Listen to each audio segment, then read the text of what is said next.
Hello, this video is about the Lionel number 132 automatic passenger station. This unit was part of my family's original train set and was purchased around 1953.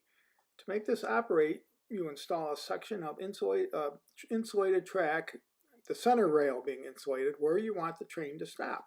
Inside the station is an adjustable thermal switch that varies the time the train will say stay stationary. Once the switch closes, the power flows back to the insulated track section and the train starts back up. Of course, you must have the E unit on the loco and always in the forward position, or stopping the power would just drop the train into neutral and wouldn't start up. Now I've added a switch between posts 1 and 3 on the underside of the station where the electrical connections are made. That way I can throw the switch to bypass the thermal switch in the station and the train won't stop. Next, we'll demonstrate how it really operates.